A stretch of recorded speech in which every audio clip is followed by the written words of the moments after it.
play is based on the interviews by the members of our theater company soon after the incidents in Manachap, California in February of 2025. The interviews were filmed. Tonight's performances are based on those interviews, as well as on available primary sources, including letters, newspaper articles, recordings, and security camera footage.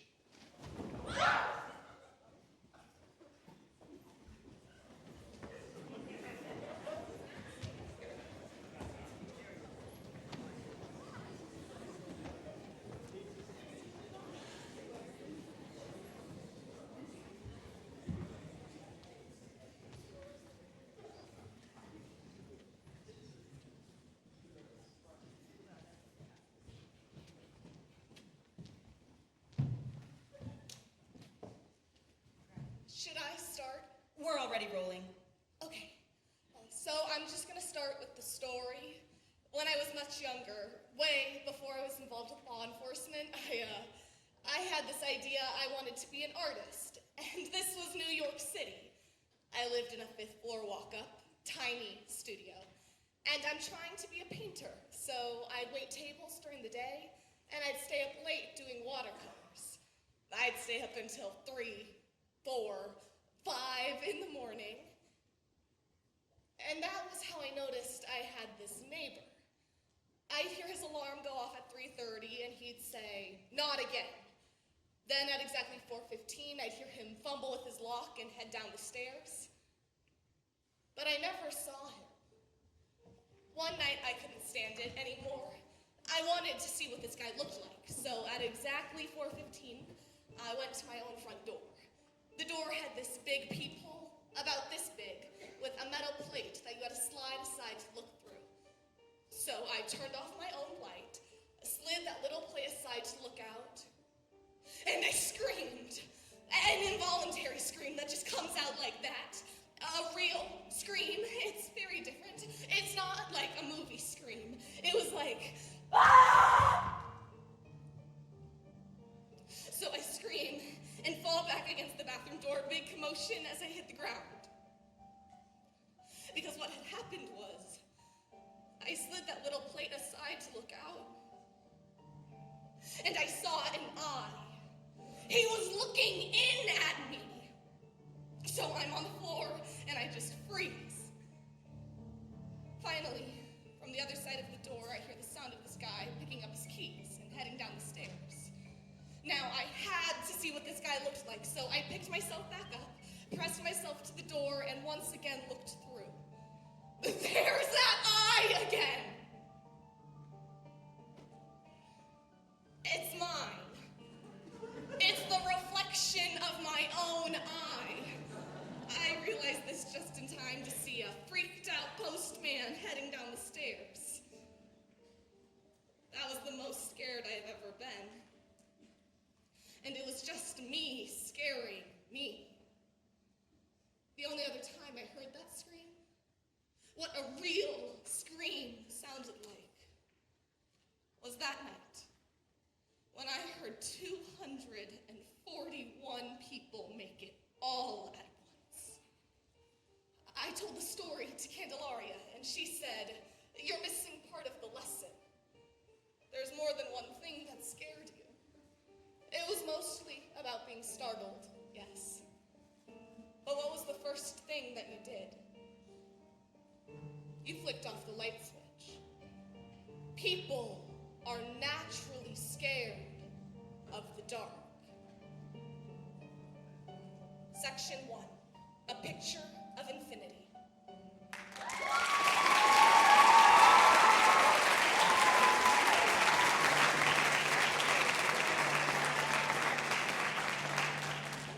When I was 8, we lived in this house in Dunbar, North Carolina. That was just a quarter of a mile from Kendall Avenue, the main shopping street.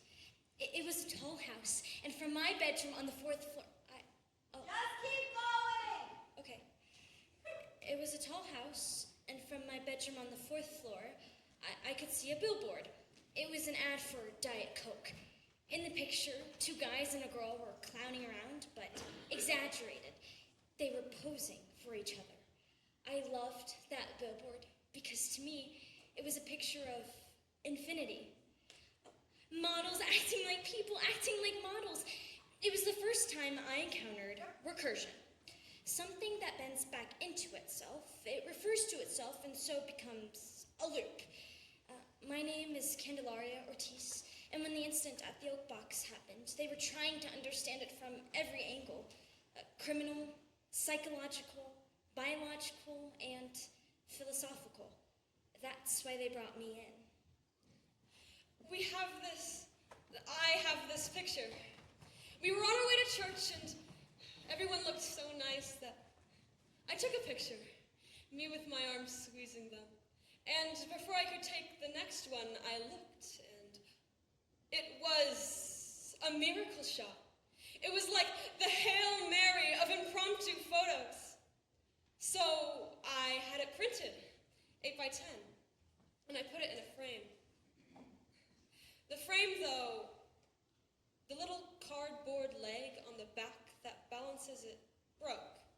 And so instead of using that, it was leaned up against the wall on top of a cabinet. That night, all 3 kids were headed out to the play. I saw that the picture had fallen down, and I had to pick it up to lean against the wall again. So, one moment of grace, as they walked out that door, I looked at the picture. Manachap isn't a town anybody outside of Amador County has ever heard of.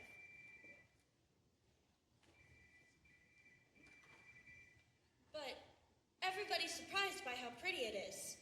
Once you get off 234, it's all rolling hills and green. Most people's job has something to do with parsley farming. People don't think about it, but yes, there are parsley farms. Big ones. Not a lot of people move here, but not a lot of people leave. They like it because it's peaceful and safe. My husband had pink eye, and so I was gonna pick up our friend Harlan, and when I got there, he says, "You're just in time, the kitchen sink's a disaster."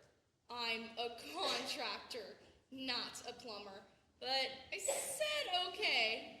After 5 minutes, I said, "It's gonna be the clogger of the show. You okay blowing off the show?" He said, "Sure, then we can grab a drink."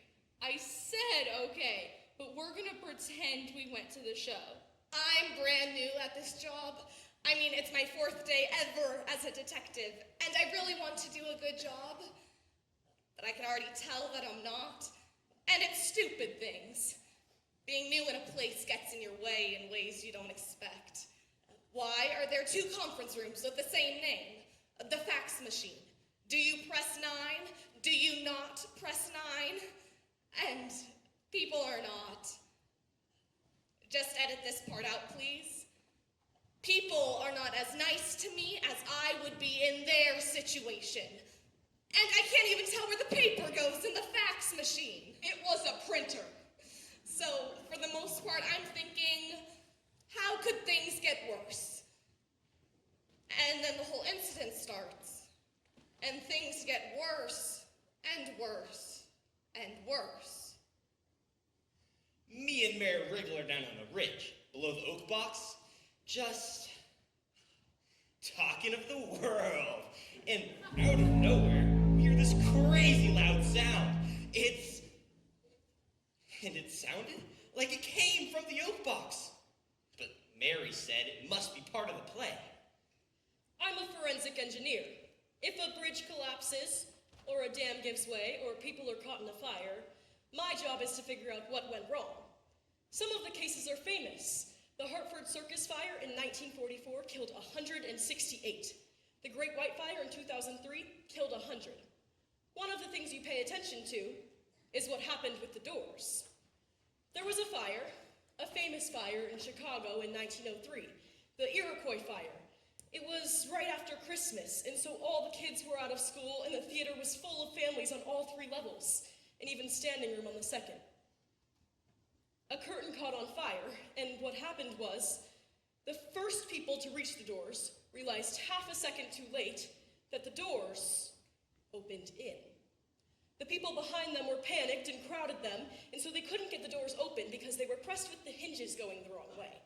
When you look at a door that's trapped people, you'll always find scuff marks about halfway up because the impulse is to kick.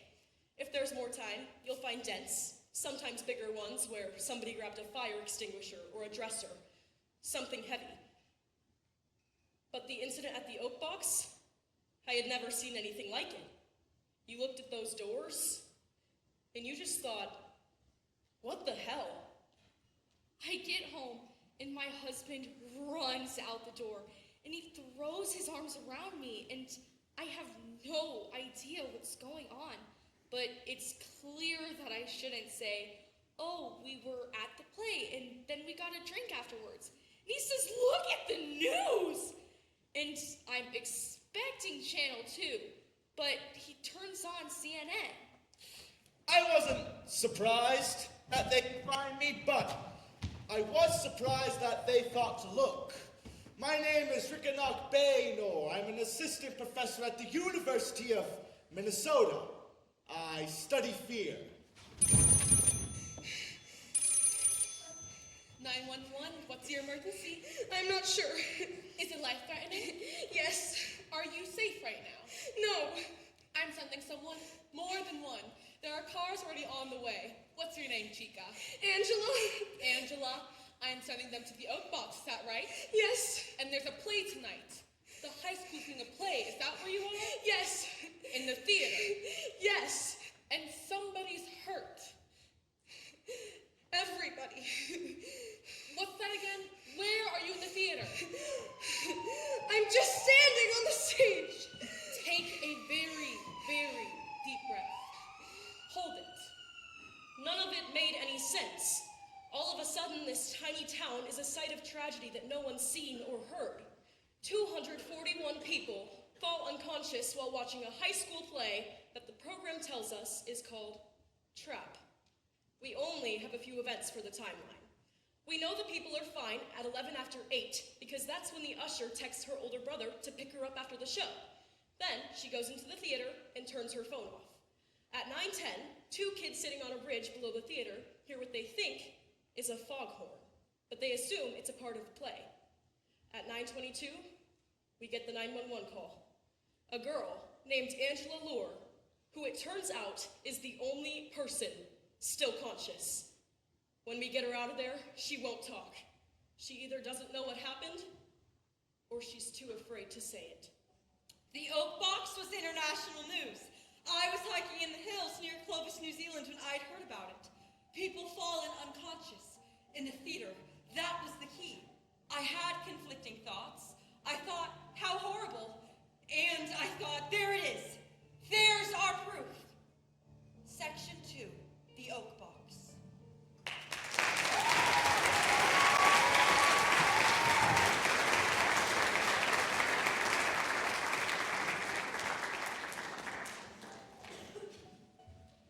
I didn't find out about it until morning, when it was on every single channel.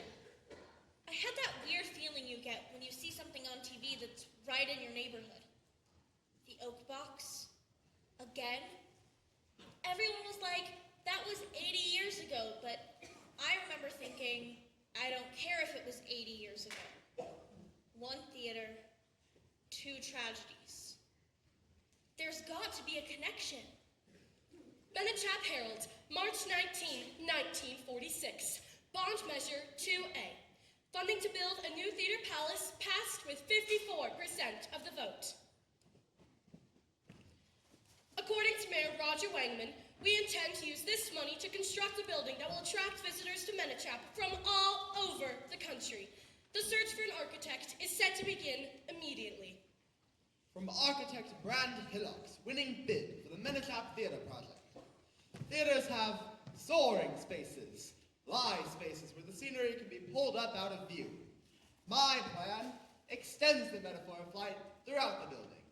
At the sides, half arches will rise like wings, lit from within. My hope is that the building will be known far and wide as the Bennetchap Angel. Bennetchap Herald, April 1st, 1947. Ground was broken yesterday on the Menachap Angel, our city's 700-seat theater. Mayor Roger Wangman overturned the first ceremonial shovelfuls of earth, then declared that the building would be a boon to our economy and even more to our spirits. Letter from Norma Pike to Adelaide Pike, April 3rd, 1947. My dear sister, I miss you, and there's no one anywhere in Menachap I can tell this to. I'm disgusted with myself. Last night I had Jonathan all to myself for 3 hours, and I said nothing. We had dinner at Chauncey's Cream Room, but it was somber. Jonathan's been so quiet ever since Pat moved to San Francisco. Why do men have so few friends? He didn't say anything, and I couldn't think of anything to talk about except the question. And I simply wasn't brave enough to ask it.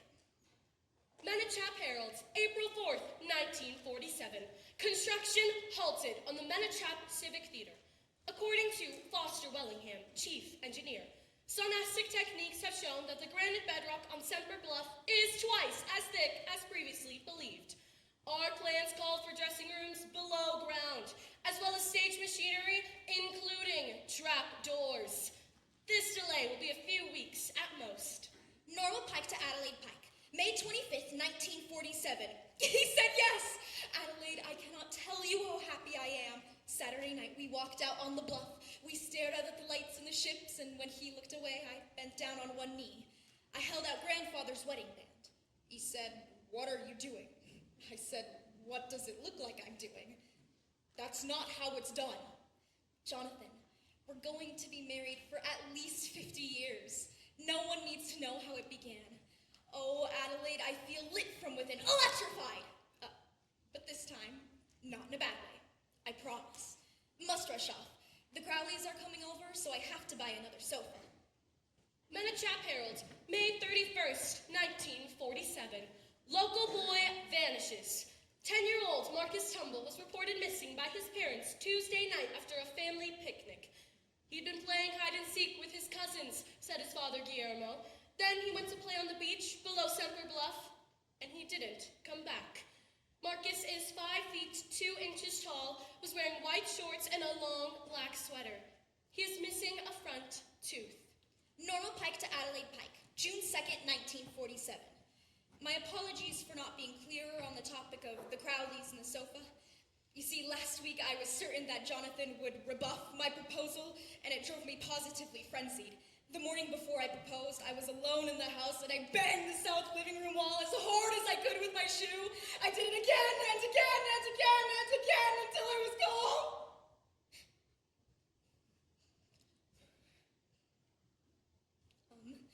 The movers came over, so I was able to blame them for the dents in the wall. Menachap Herald, June 5th, 1947. Yesterday, by vote of 5 to 4, the Board of Supervisors authorized new blueprints for the Menachap Civic Theater. According to Supervisor Zed Orenthal, we had no choice given our updated understanding of the geology of the bluff. We've had to abandon the idea of wings. Norma Pike to Adelaide Pike, June 7th, 1947. My dear sister, every moment of every day is the happiest time of my life. The only shadow is it's so easy to tip Jonathan into silence. He was so quiet after I made a joke about the kilt he was wearing for the Scottish festival. And then yesterday I said, "Darling, please don't misconstrue this, but I'm glad your business failed. Finally, you're all mine." Los Angeles Times, September 2nd, 1947. For the first time in history, the placid farming community of Menachap, California are locking their doors. The disappearance of 10-year-old Marcus Tumble has unsettled this town an hour and a half north of Santa Barbara. Marcus disappeared while at a family reunion beneath an area called Semper Bluff. In the absence of plausible natural reasons, residents are looking at each other warily. Marcus's mother, Thea, finds it suspicious that he should go missing on the day of the Scottish festival. All those men we've never seen before walking all over town wearing dresses. The police say there's no evidence, but I don't need evidence. Menachap Herald, September 24th, 1947. Man arrested in Marcus Tumble case. Police Police on Thursday announced that they had taken into custody a man in the case of the missing 10-year-old Marcus Tumble. The man in custody is 33-year-old... September 24th. Adelaide, they put Jonathan in jail. It's unbelievable. They're saying he has something to do with the boy who went missing. It's ridiculous. They won't even say why they suspect him. Letter from Gender Maine Esquire to Simpson Bonet Esquire. The trial proceeds well. On the stand, Mrs. Tumble pointed to a scratch on the float ring that was found in Mr. Mollusk's furnished room. She positively identified it as the float ring that had belonged to her son. But Mrs. Tumble is not our only ally. Watch the jury as they watch Miss Pike. When her fiancé grimaces, she grimaces. When he looks downcast, so does she. She impeaches herself as a character witness. She will be desperate to testify on his behalf. We must not appear too eager. Excerpt from the trial at the courthouse by the sea. Cross-examination of Jonathan Mollusk. So the float ring that I'm holding here. You claim you picked it up on the beach. Is that right? Yes. Why would you do that? I don't know. I just did. Were you afraid you might drown? Laughter in the courtroom. Objection! Sustained! So, on the afternoon of May 30th, the afternoon that Marcus Tumble disappeared, you claim to have been taking a long walk. A 4-hour walk on the beach. Is that correct? Yes. Were you in the habit of taking 4-hour walks in the middle of the workday? No. Had you ever taken such a walk? No. Did anyone see you? It was a weekday afternoon. You work at Momsey Limited. Shipping and transcription? Is that right, as a typist? Yes.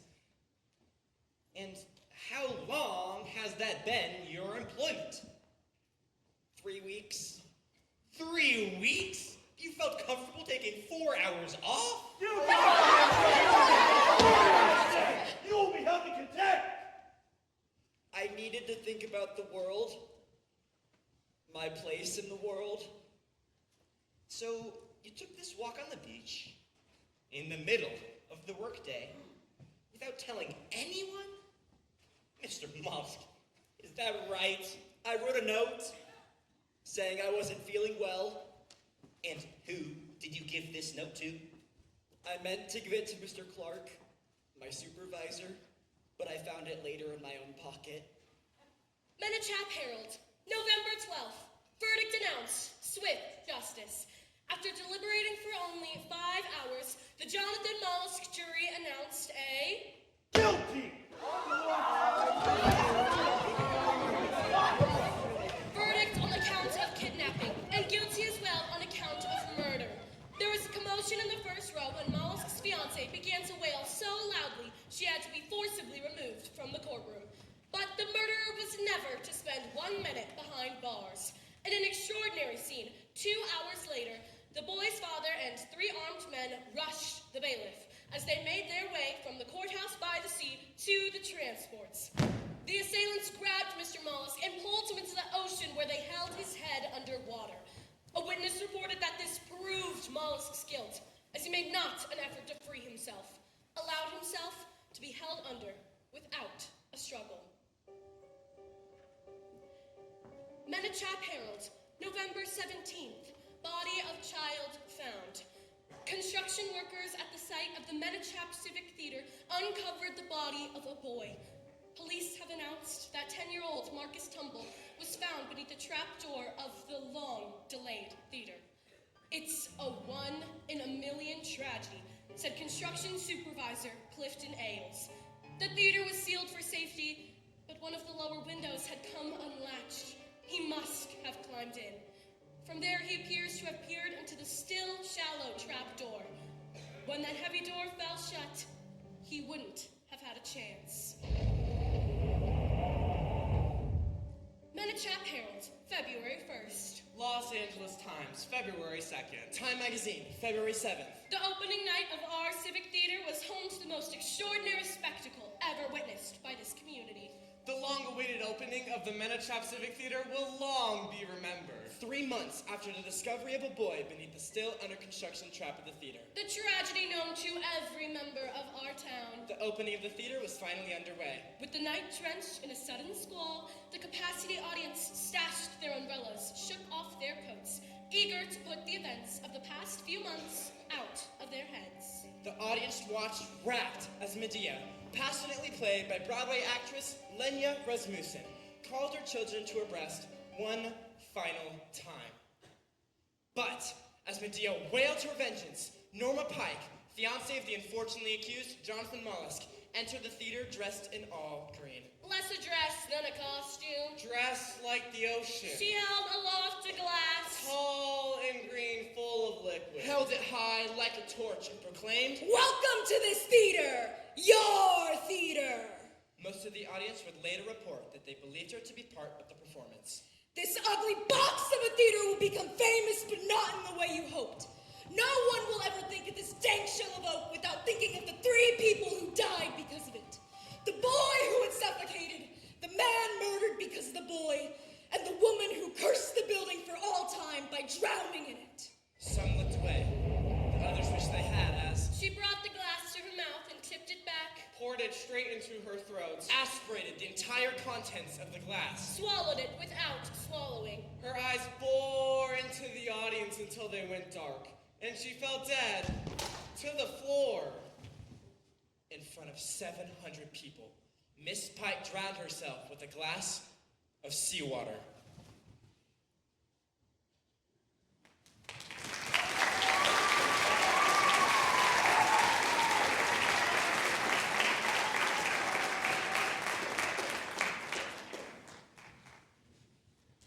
Page 71, Haunted California by Naomi Sanderson. In the years since the triple tragedy, dozens of people, moonlight sweethearts and schoolboy daredevils, have looked up the single mica window in the theater lobby and seen a figure. Sometimes it was a boy, trapped and afraid. Others saw the outline of a man, eyes closed and resigned. But on rare occasions that storm watchers found themselves overtaken and drenched, the shade illuminated by the lightning flash was a woman. She held a sea-green goblet and smiled an invitation. Drink with me. After the incident at the Oak Box, one of the things we wanted to know was why Minichap? Why the Oak Box? My theory was that they might have chosen a place where there was some fright built in just by being in the building. Everyone in town knows the story of Norma Pike, but it's a local tragedy. On an impulse, really, I searched scary theaters. It's the top result. 4 terrifying theaters. Princess Theatre, Melbourne, Australia, Manila Film Center, Pasay City, Philippines, Theatre Royal, Drury Lane, London, and then there it is. 4th out of the 4. The Oak Box, Minichap, California. I got chills because I realized that's how they found the Oak Box. Section 3, what held them?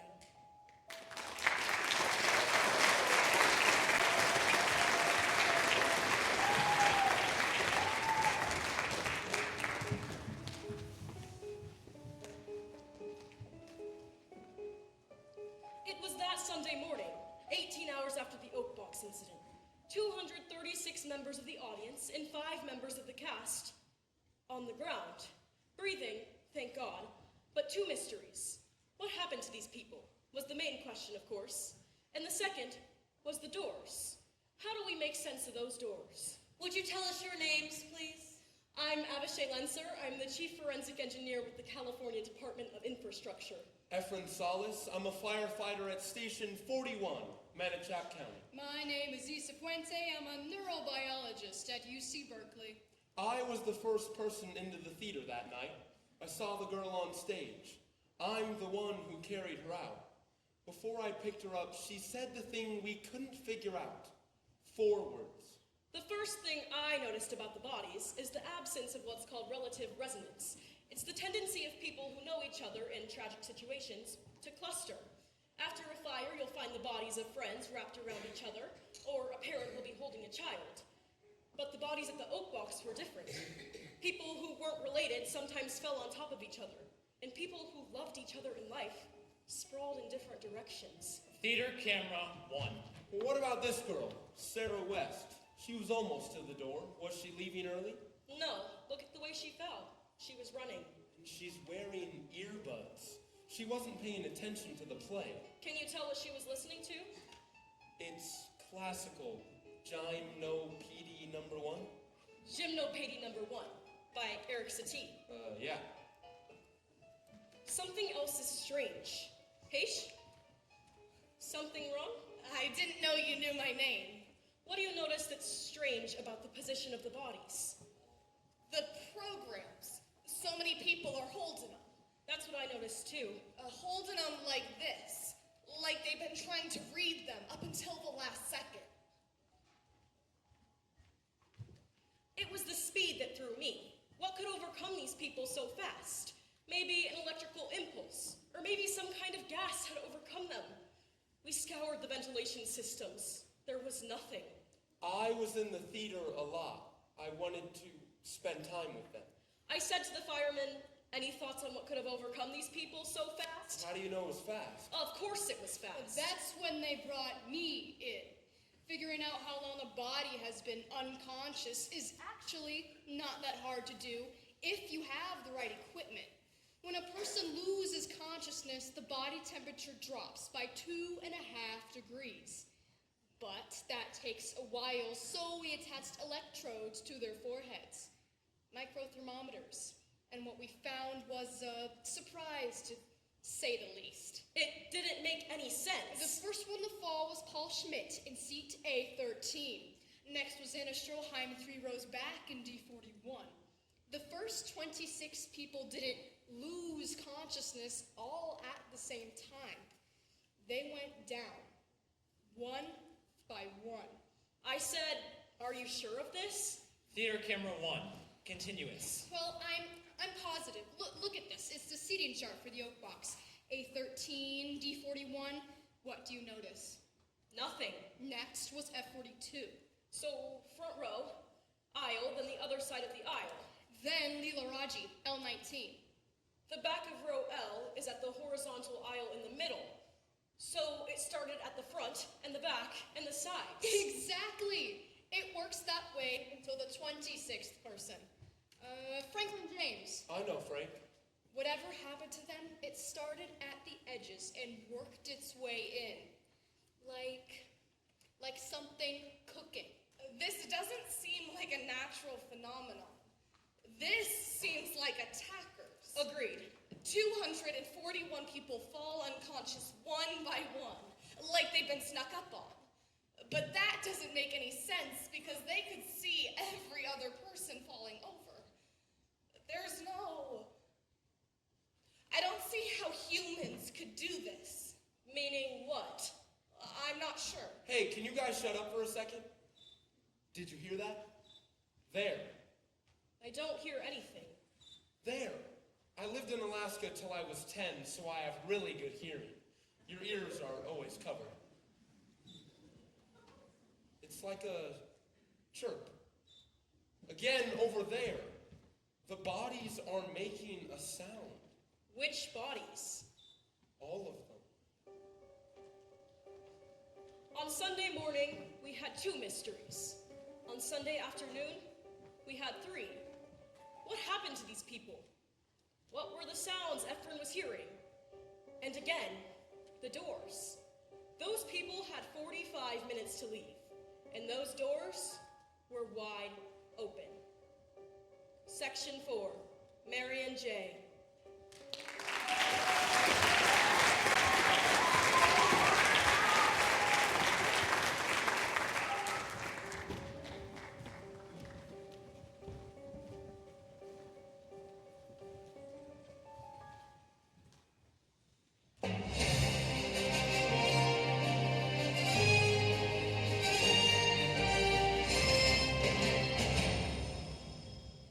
Officials are baffled today by events of a small California town.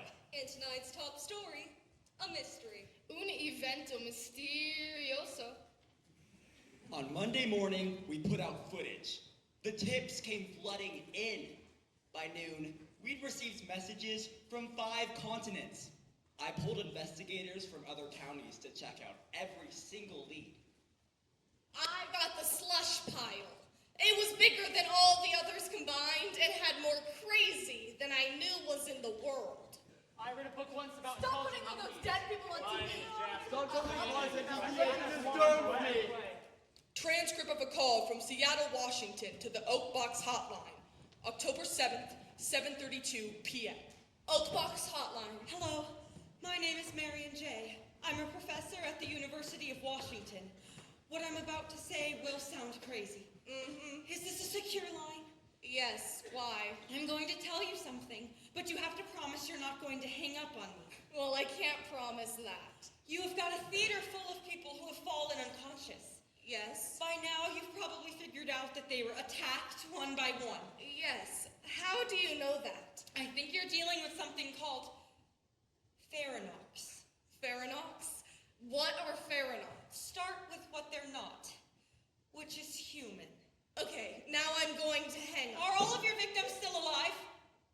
Yes. They won't be if you hang up. You have less than a week before their hearts start to stop. Faranox? They look human, but they're not human. Well, why wouldn't I have heard of them? Hello? Hello? Sorry, I thought I heard something. You haven't heard of Faranox because they don't want you to, and because the attacks are rare. You see, Faranox are like locusts. The attacks happen every 16 years. The last attack was in Gulspik, Scotland in 2010, and then in Iceland 16 years before that, and then 16, and then 16. This is what we call swarming behavior. The creatures attack, mate, and then they all die. All but one, a caretaker who looks after the larvae while they grow. And this means that all Faranox are 16 years old, except one. Okay, thank you. I've made notes of your call, and we'll get back to you if necessary. Were there an unusually high number of new students at Manachap High School this year? Yes. And at least one new teacher? The theater teacher. What happened to the old one? She died. Suddenly and with no apparent cause? Yes! Why wouldn't anyone else have heard of these things? What? Nothing. My house must have blown a fuse. I can't see a thing. You haven't. There are 4 of us who are trying to hunt Faranox. At the same time, the Faranox are hunting us. Of course, they have an advantage. Which is what? They know for sure that we exist. Who are the 3 other people studying? There's a zoologist in Colombia. Her name is Keta Margarutha. There's an evolutionary biologist named Melissa Tenge, and there's a professor at the University of Toronto. He studies fear. Hello? Hello? Who's there? And then I heard a click. Call ends at 7:37. I tried to call back, but it wouldn't go through. I sat in the call room thinking I have a choice to make. I could march into Sergeant Brock's office and say, I know this sounds crazy, but I think I might be onto something. Or I could move on to the next call. The thing is, even though it was ridiculous, I believed her. But I was new at work and I was already screwing up. I moved on to the next call. At first, we didn't know what we were studying. No, hunting. As it turned out, the key had already been discovered by a Bolivian named Keta Margarutha. She and her postdoc, Abilio Penti, had won the 2022 Nobel Prize in Biology for their work. Estábamos estudiando algo que la gente había notado durante siglos. We were studying something that people had noticed for centuries. Se llama el enigma de la viuda negra. It's called the black widow conundrum. When an insect gets caught in the widow's web, the spider doesn't attack right away. Instead, it follows a particular, almost ritualized pattern of movement. The struggling moth knows that something approaches. Slowly, the widow moves herself into view, large, black, and shiny. The insect panics, jerking the web up and the moth into the web, the strands are drenched in the insect's terror, and the widow bathes in it. It's a brilliant evolutionary strategy because it's a way to get nourishment from a different part of the animal. Every other predator on Earth feeds on the meat of its prey. These creatures subsist on the powerful chemicals secreted by animals who are terrified. They feed on fear. Now, a creature that feeds on fear has a different hunting strategy than one that feeds on flesh. If terror is what sustains you, you have to create it. So, Ferinox don't chase their prey, they trap it. The Venus flytrap and the black widow are the two most common Ferinox. A plant, an insect, but then there was an evolutionary jump. The idea that a species of Ferinox capable of mimicking humans. It was so hard to get over that, we had to take a step back and not ask, how could this be possible, but why would it? Why would it be worth it to prey on humans when there are thousands of other animals easier to capture? Evolution follows the prey. The juicier the prey, the more clever the trap. Ferinox's chosen prey, their only prey, are the creatures on Earth most susceptible to fear. Human brains evolved in a way that made them incredibly good at seeing threats on the horizon. Is that a snake in the grass? Ugh. Or a branch? Was that the sound of a lion? Or thunder? All of that worry helped keep us alive for 100,000 years. But when we emerged from the jungle, our capacity for worry didn't go away. It merely repurposed itself. So now, instead of being worried about being eaten by a tiger, you worry about tomorrow's math test. All the anxiety we produce is useless to us. But from a Ferinox point of view, it makes us the equivalent of a large, slow-moving steak. From the obituary of Marion J., Professor of Neuroscience at the University of Washington. Professor J was well-liked and well-respected. Her unexpected passing has thrown a cloud over the campus. Professor J is survived by her parents, Martin and Pandela J, and by her grandmother, Thelma Lampkin. Section 5, Kenosha.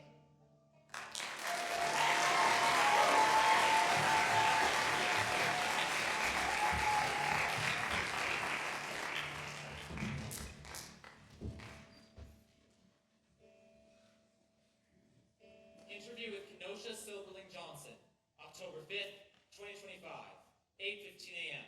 Menachap High School, 2nd floor, counseling office. And do you know why we're having this conversation? Well, because of yesterday. Can you be more specific? Well, because of what happened in the woods. We're here because of what you told people happened in the woods. It happened. You talked to a lot of people yesterday, and you told them all the same story. Yes. Is that story something you're sure is true? Or is it possible that you made some of it up? Well, it was all true. So that's why we're here today, Kenosha. Because that story about what happened in the woods, that story couldn't possibly have happened. Kenosha came out of the womb perfect, but when she was 3 weeks old, she had a seizure. We were afraid we'd lose her.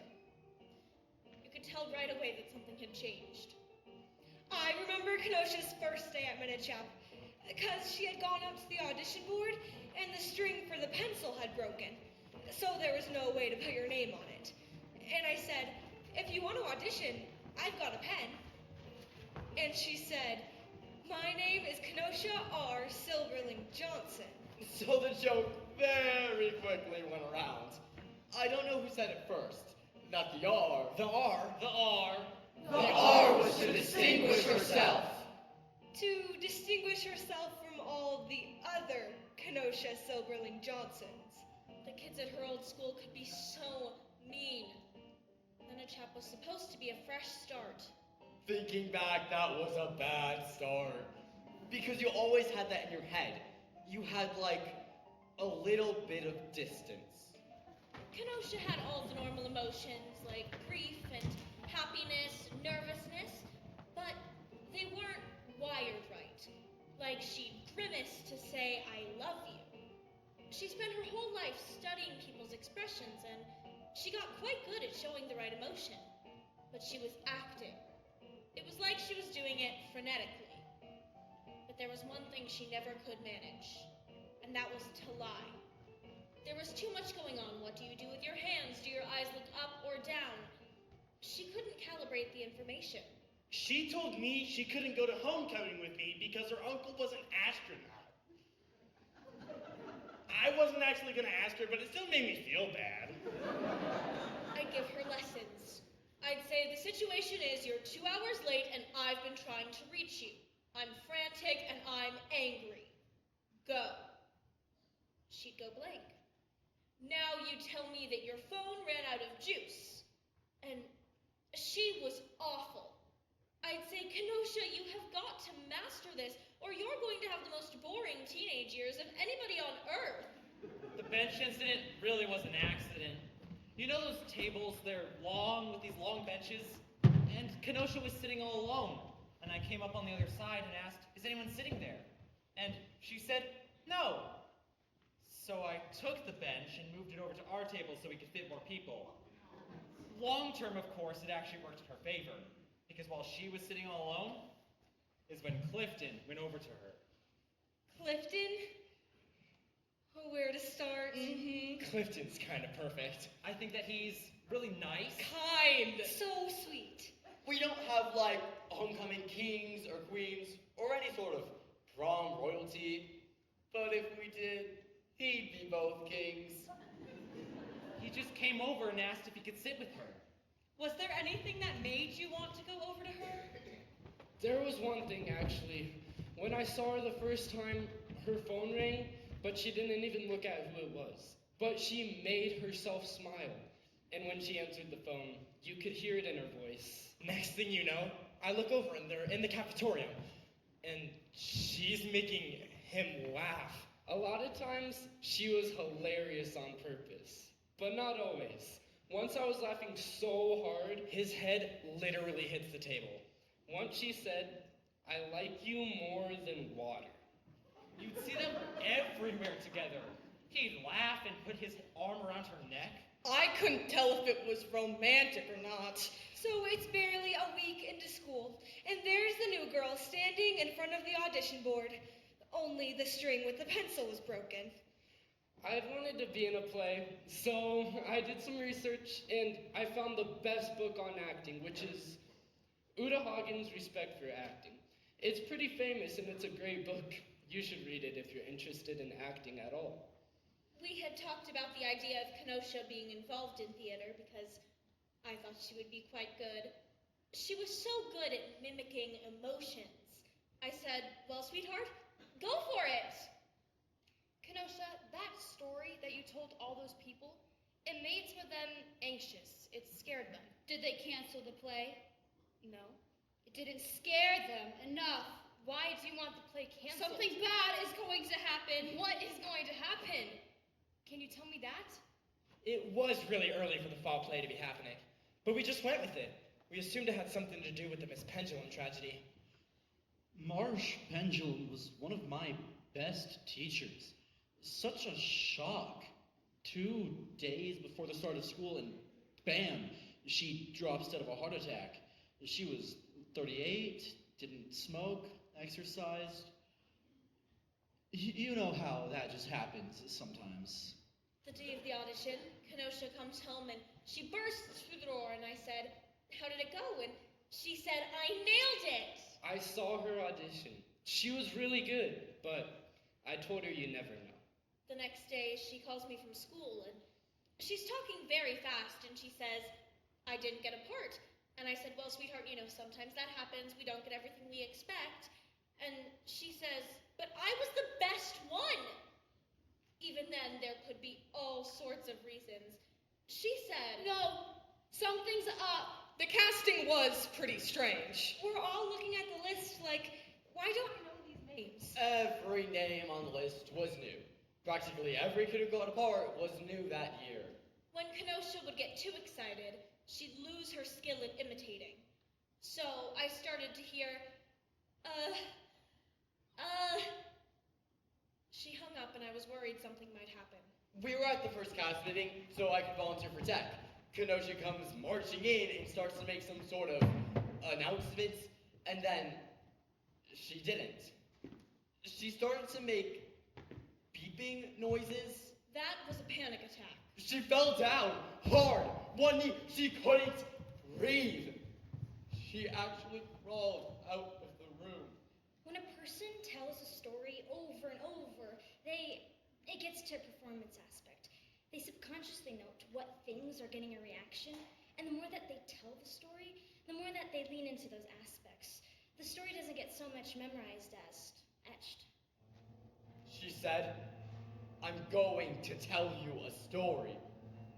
Please, just listen." She said, please, just listen. Please, just listen. Yesterday I made it out of the school, but I hit my left knee. My left knee? Right here, so I couldn't go very fast. I was allowed to walk home on the highway as long as I faced the traffic.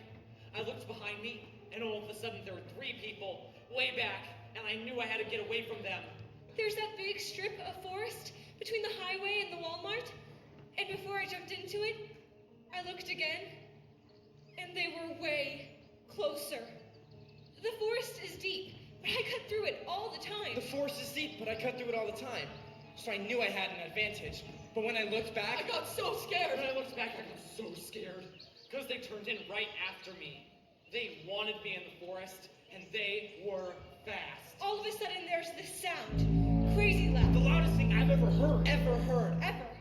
I can't tell where it's coming from. I'm shaking. I ran faster than I could see. I looked back once, and this was the thing that scared me more than anything ever. One by one, their eyes lit up. Which I know sounds crazy. I could hear music ahead of me. I remember there was a carnival, a mini carnival for kids in the Walmart parking lot. Just some bumper cars and a tilt-a-whirl. I could hear the seven-year-olds screaming as they came down the dip of the kiddie coaster. All I needed was to get to them.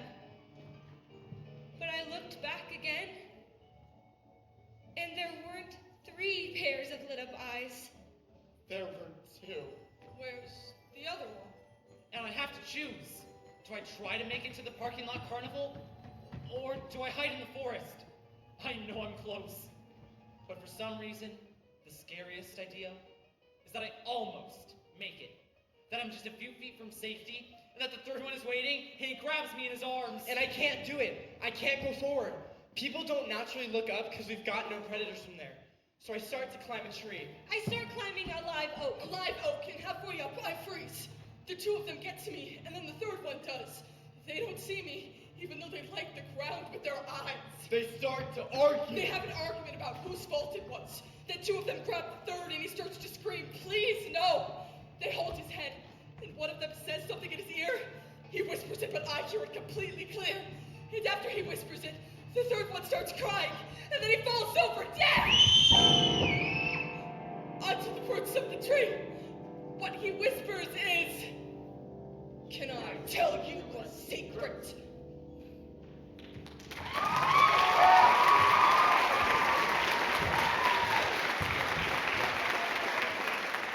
Kenosha, can you concentrate just a little longer here, please? You said that their eyes lit up. Could those have been flashlights? No, I know the difference. Have you ever heard of anyone whose eyes lit up? No. So, is it possible you imagined it? If what you said happened in the woods, there should have been 4 sets of footprints, right? But they only found yours. Well, they must have erased them. The police followed the tracks to a tree, just like you said, but there was no body there. Well, they must have moved it. And what about that sound? That sound that they're making that seems like it was coming from everywhere. It was a foghorn. There are no foghorns within 200 miles. It was a foghorn! Foghorns are an example of a phenomenon called a duotone. Sounds that mean different things in different contexts. In the distance, a foghorn is comforting. It tells you that you're safe. But if you hear it loud, it's terrifying. You are the store in the woods, Kenosha started to act strange. Like, she wouldn't go to the south wing where the theater is. Won't go at all. Even the chem lab. And I'd say, Kenosha, you're putting your whole chem grade in jeopardy. But she will not go anywhere near that theater. She started to talk bad about the play. She pulled me aside and said this play is like a malady. I had no idea what she meant. She told me the play would be like a sick dog, only scarier. She said it would leave a greenish taste in my mouth. It's amazing she had time to go to class. She spoke with over a quarter of the school. She pulled me aside and said, I don't think you should go to the play. Let's play charades that night. We should have a movie night. She said, please, please, please don't go to the play. I said, Kenosha, I'm in the play. She was so scared to go to the play, but of course, she ended up going. She thought she could save those people. My brain has an anchor, right here. It weighs down my thoughts and I can't see through it. Please, I like you more than water. Kenosha told everyone she met that the play was going to end in horror. I knew she couldn't lie. And I still didn't believe her. Email from Marion J. to Gwendolyn H. October 4th. 3 days before Marion J. was found dead in her study. Farinox are perfect replicas of people. These things pass for human everywhere. They mimic our emotions, and the only person that has ever been able to detect a Farinox is somebody who's mimicking emotions herself. It was the girl who disappeared. Kenosha. Section 6. Search.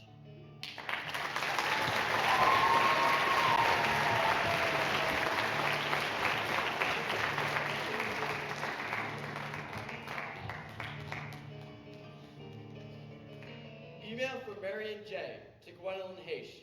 October 5th. 2 days before Marion J.'s death. Miss H, please respond to me. When Farinox attack, it's 99.9% fatal like rabies. Once you're attacked, you have up to 2 weeks before your heart starts to stop. But it's going to stop.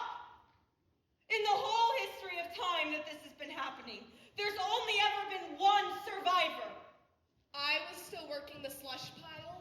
There was only one person who knew what happened in that theater. And if I wanted to talk to her, I was gonna need an angle. So I marched into Sergeant Brock's office without knocking and said, let me talk to this girl. I said, the girl's useless. She said 4 words to that fireman, which doesn't make any sense. She wanted out of there. But what if what she was trying to say was 4 words? She was trying to tell him something that someone said. Let me talk to this girl. I can get those 4 words. With all those bodies in the theater, it felt heavy and warm like a greenhouse. It was 241 bodies, but they put IV tubes into all of them. So the IV bags were up here. And that's what you noticed at first. It was actually kind of beautiful because the theater was dark. Those bags glowed. He came up to me and he said, I want to take some time off. And he said, I'm sorry. I need all hands on deck right now. Efren said, and he choked up. He said, I know these people. I love these people. I wanted to help out in the theater, see if I could figure out what those noises were that the bodies were making. He said nobody can hear those noises except you. And Efren said, that's why they need me. Metachap Psychiatric Facility, Stabilization Room 4, October 21st, 9:30 a.m. Angela, may I come in? I'll stay over here.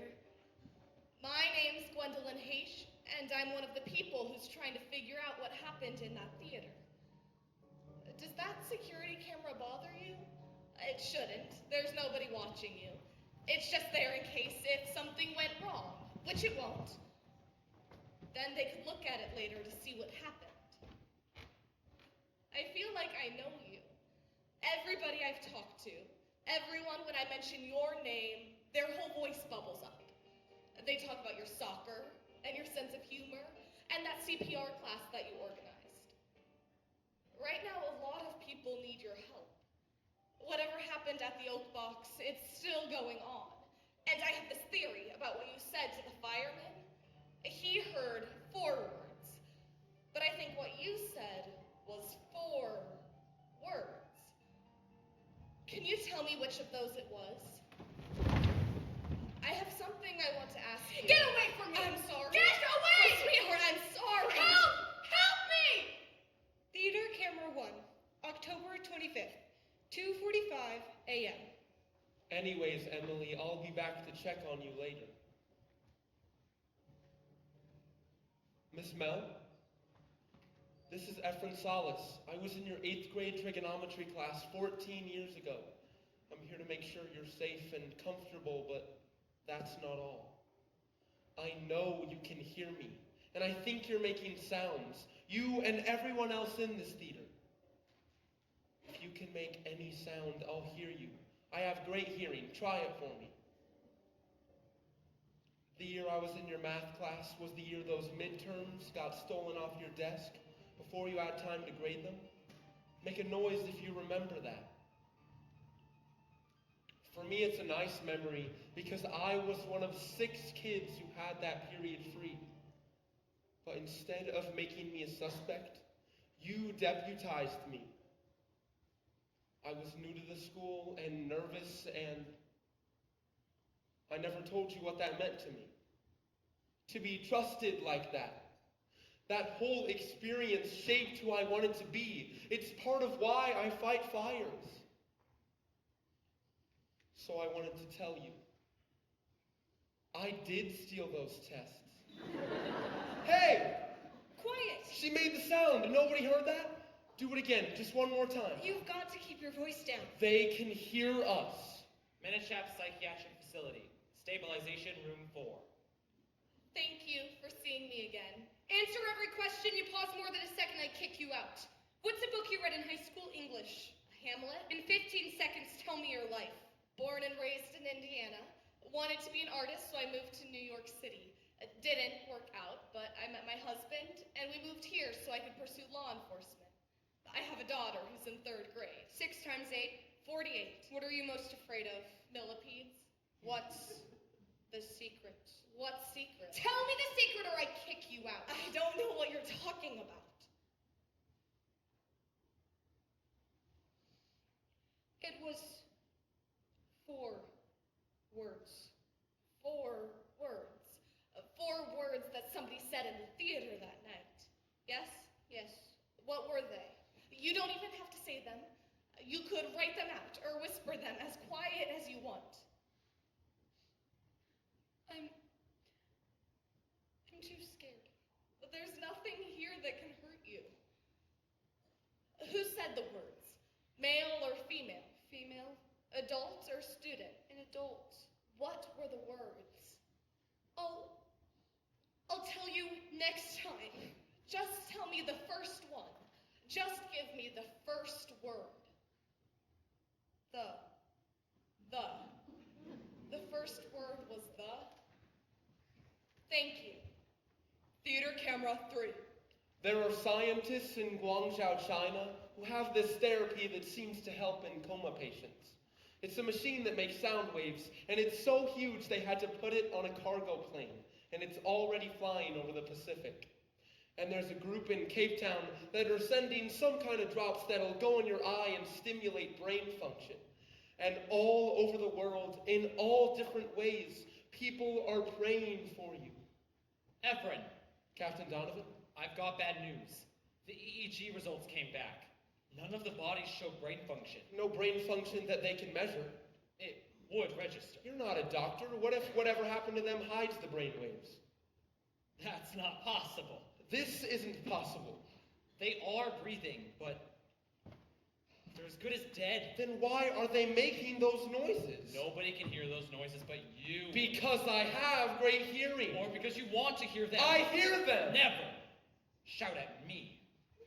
I'm sorry. It's not like you. It's not good for you to be here so much. It gives me strength. When was the last time you slept? I don't need sleep. They are sleeping for me. That doesn't make any sense. I don't want to lose you too. Okay then. I'll sleep. Menichap Psychiatric Facility. Stabilization Room 4. Angela, it's me again. I brought you something. I hear you're good. And I brought sheet music if you feel like playing. I'm gonna set this here. I'd love to hear you play, but in order to do that, I'm gonna have to get close to you. If that's okay with you, I'm gonna reach one hand back here, and then we pull here. There. Are you all right? Are you too achy to play something? How about this?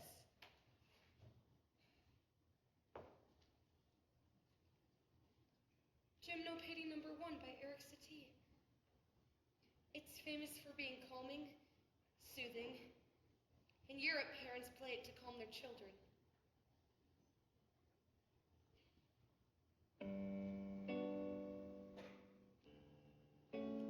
Beautiful. Whenever you're ready, what's the second word? Plays. The plays. What's the third word? Let the music calm you down. Not. The plays not. Good. What's the fourth word? Over. The play's not over? Thank you. Why does this scare you? Angela. Theater cameras 4 and 6. October 14th, 4 p.m. Captain Donovan, I figured it out. I know what's going on with the body. I'm here to escort you out. No. Yes, Ephraim. But I figured it out. We are worried about you. Haven't you ever had that dream? Something scary is coming towards you and you can't move. You can't make a sound. Ephraim. Except you can make these tiny little squeaks that people outside the dream can hear. They are trying to scream their way out of there. Ephraim, you know I like you. I think you respect me. I do. But you are not in your right mind. I am fine. I disagree, and I'm ordering you to come with me. They need me here. There's no they there anymore. Then why are they making those noises? The debate now is when to take them off life support. No. The doctors make this decision. They got it wrong. I need you to come with me. Or what? Or you're fired. I don't care about that. No department in the country will hire you. I'll change careers. I am 2 seconds from dragging you out. You're not big enough. I brought deputies. I'll slip between the bags. Get out of this theater right now. No. Guys! There are still people in those bodies. Listen to me. If you can hear me, I need you to know something. I need you to know that you're loved. This town loves you, and God loves you, and I love you. I won't let anything happen to you, but please, if there's anything you can do to reach back to me, I need you to do it right now. Just give me 1%, and I'll reach you the other 99. Let's go, Ephraim. Don't you hear it? I hear it. I do too.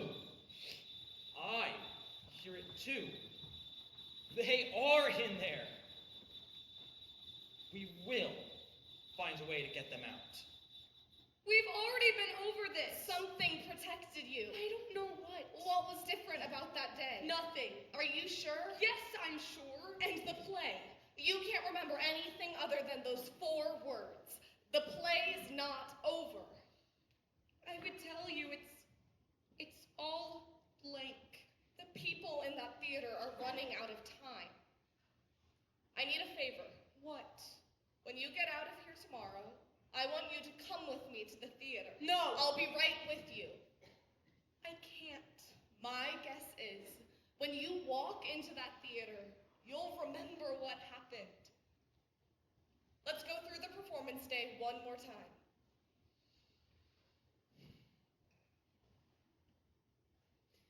It was a typical Friday. Math, biology, English, social studies, PE, and Toastmasters. Which you said was after school at the Y? Yeah. Are you a good speaker? No, that's why I'm in Toastmasters. I can't even remember the speech because my head gets so light and then my chest tightens up. Oh, What? it was my day to speak. My dad's an internist. He gave me a pill, Inderol. It just keeps the adrenaline from taking over so that I can breathe normal. You took a pill that blocks adrenaline? No. I took 3. Section 7. Trap.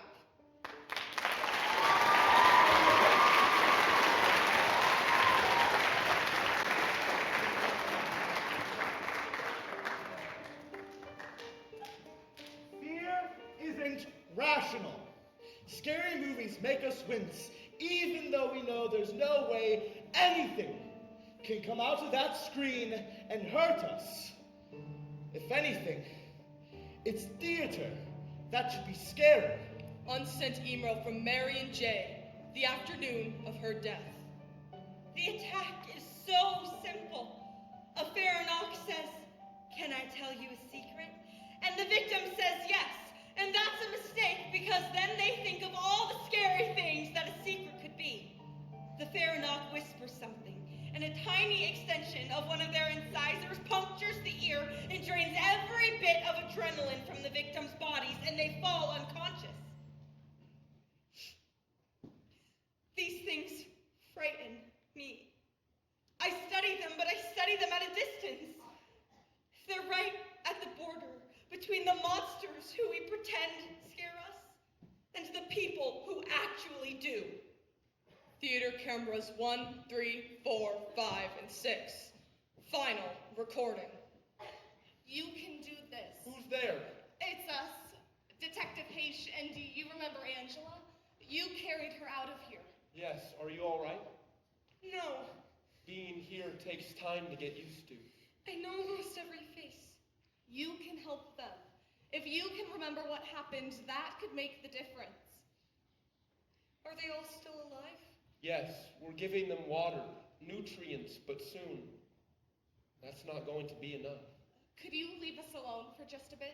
Yes, I'll be in back. There's others back there if you need us. Can you remember where you were sitting? Right where I am now.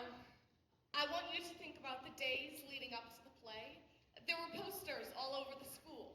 Yeah, they said, "Can I tell you a secret?" And then they changed and they said, "Don't tell the secret." Good. Then the final day, the posters changed again. They added the title of the play. Do you remember that? No. You don't remember the title of the play? I don't. It might help to get up on stage. No! Just come up here with me.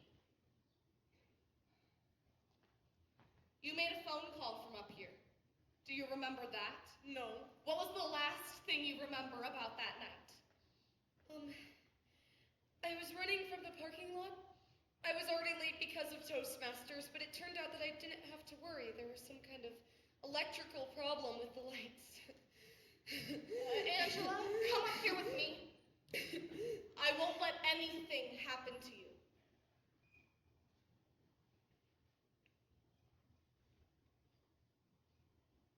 Come on.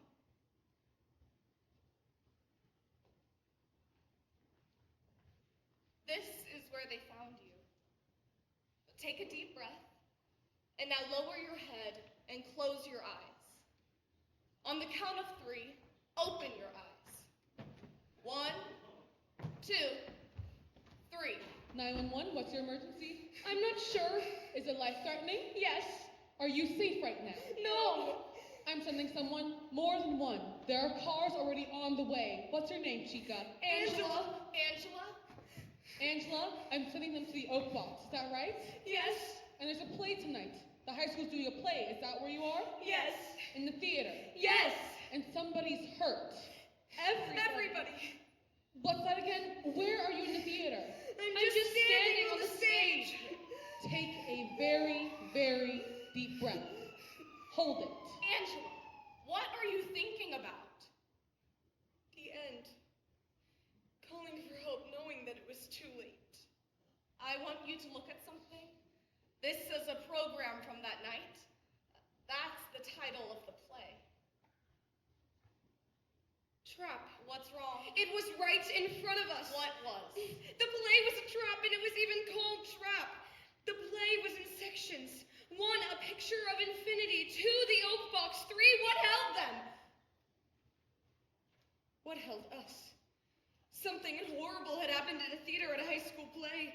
Everybody in the audience had fallen over unconscious. But what happened in the play? What was the story about? That is what it was about. In the play you were watching, people had fallen over unconscious in a theater? Yes. It was mostly interviews, like a documentary. Everyone had fallen over except one girl. And in the play, what happened to them? There were these creatures, things that looked like they were human, but they weren't. They were called Farinox. They attacked the audience one by one, and then all at once. That's what happened in the play. What happened in real life to the people you were with? The same thing! No, what made the audience you were with fall unconscious? Those creatures, they're what attacked us. They look human, but they're like black widows. They feed on fear. Those were things in a play. They're not real. Yes, they are! I promise they're not. They confuse people. The play was about all the things that were going to happen to us, so when they started happening, we couldn't tell what was real and what wasn't. Creatures who feed on fear and put on plays? It's ridiculous. Sounding like they're ridiculous is how they hide! Well, even if they were real, they're not here now.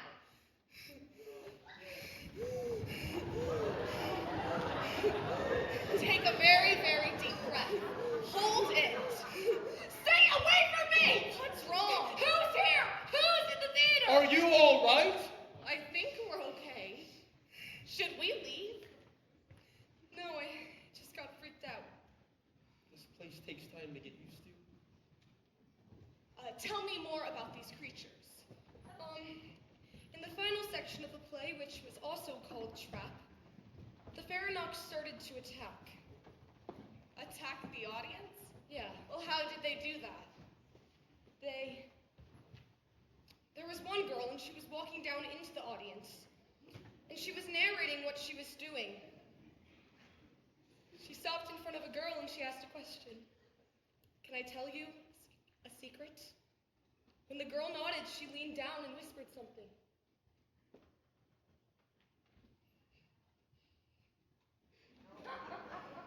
The girl fell over out of her chair, but the audience didn't think anything of it, because she was listed in the program as Fallen Girl.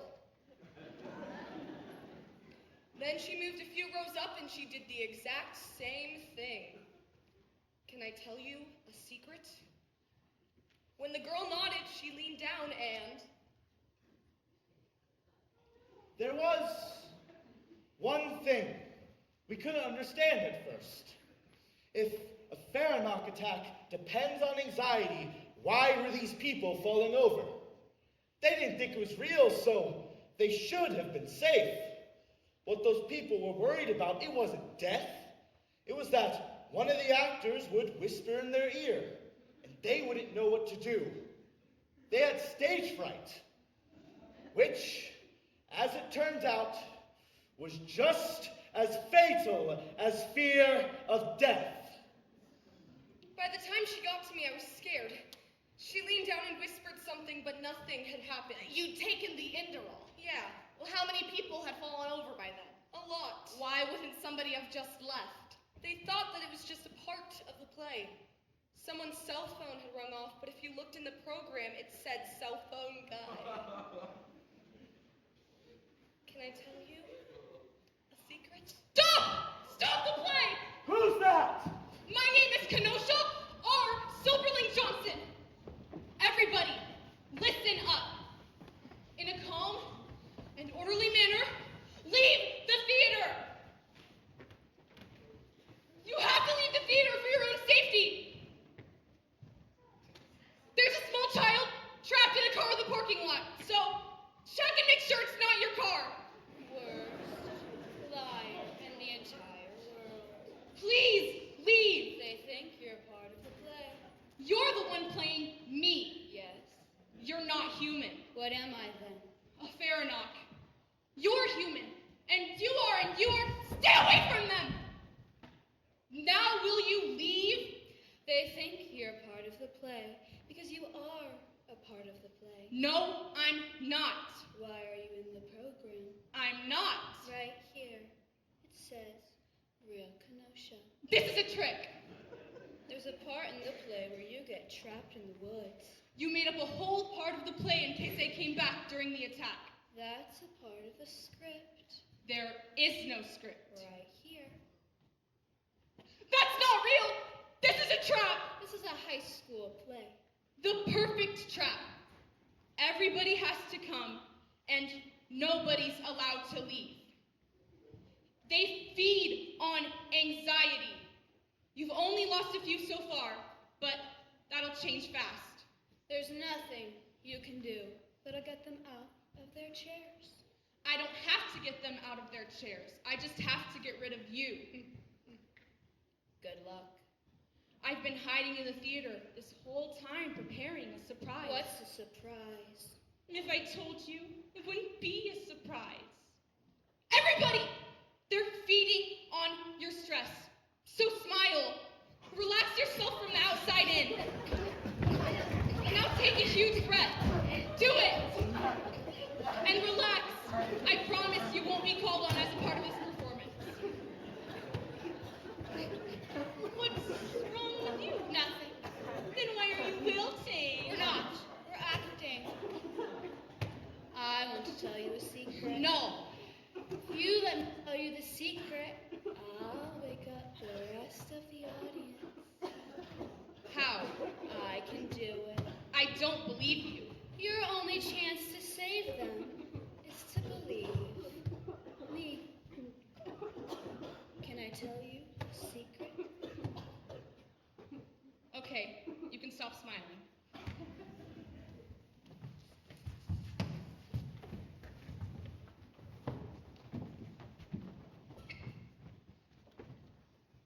Go ahead.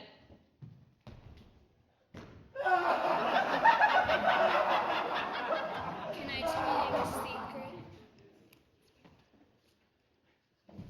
Can I tell you a secret? I took 4 Inderall. Surprise!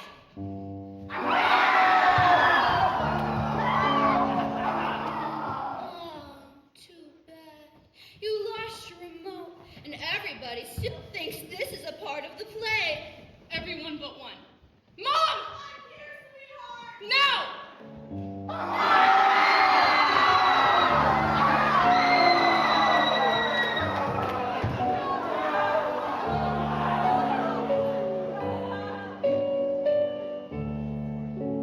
That was the sound I heard that night. The sound of all those people being freed. The best scream you can imagine. 25 days after the events in the Oak Box began, they came to an end. My name is Angela Lure. I lived through the Menachap Faranok attack. My name is Clifton Barnes. I survived being in the play. Maura Aoki. I'm alive because of Kenosha R. Silverling Johnson. Kenosha saved my life. My whole family was in the theater that night. Thank you, Kenosha. Thank you. We love you, Kenosha. The people who had been unconscious had no memory of what happened, but he changed them. I published 3 papers. I got a medal. I got a promotion. I got a parade. I got Kenosha. For a few weeks last year, the town of Millard, California became famous. But the fame went away fast. What had happened seemed impossible. Psychologists wrote it off as an event of mass hysteria. People getting scared in a place that already scared them. I lived through the events, and even I'm not sure. Did it really happen?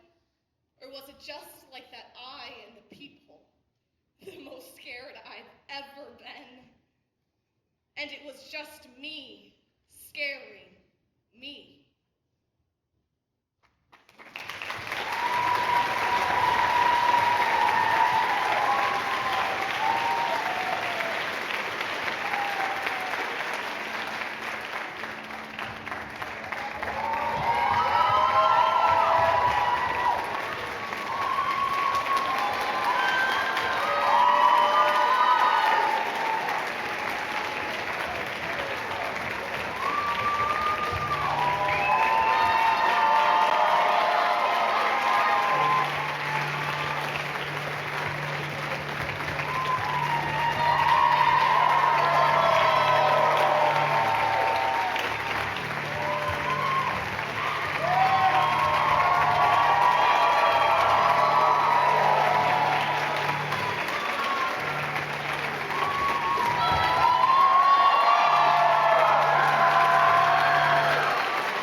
false ending. What's real?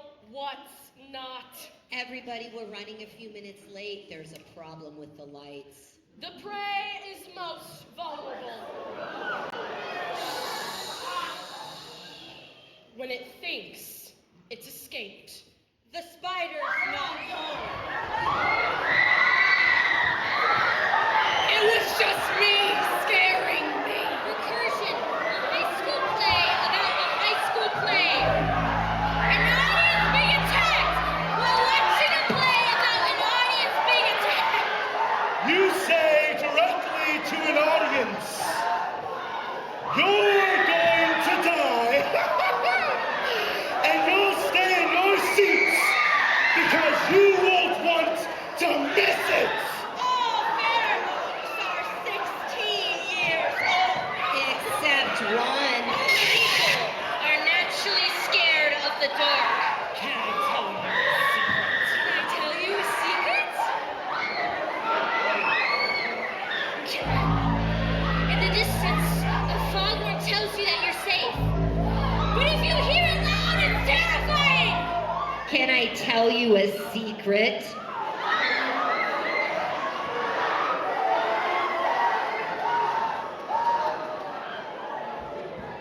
Too late!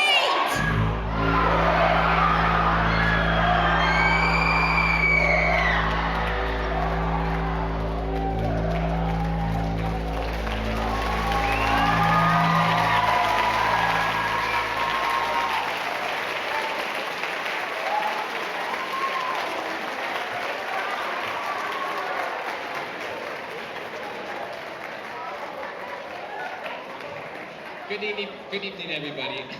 We promise this time the play is actually over. Before you all go, we would love to recognize our seniors for their hard work on this production. Thank you all for coming to Trap and supporting our program. If you don't know me, my name is James Carbalau, and I am one of the stage managers for this production. At the end of closing night, we always like to recognize our seniors. So hopefully once they all get in here, could you guys step forward?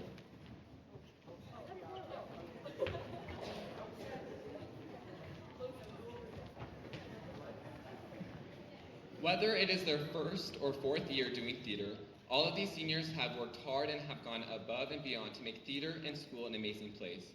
Thank you for showing up to rehearsal and being such amazing role models for the underclassmen. Whether you are techie, an actor, or the best of both worlds, we are all so proud of you. We can't wait to see where you end up. Whether you're 30 minutes or 9 hours away, we will miss sharing the stage with each and every one of you. This show has been very stressful and challenging, but you guys have always come with a positive attitude and have put on such an amazing production. From the bottom of my heart, thank you.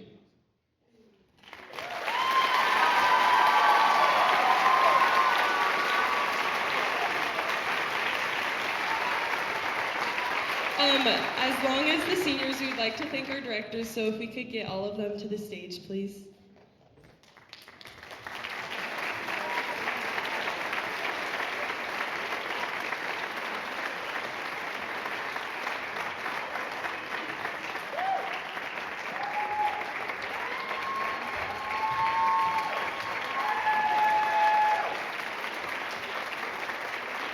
I'm going to try my hardest to get through this without crying, so bear with me.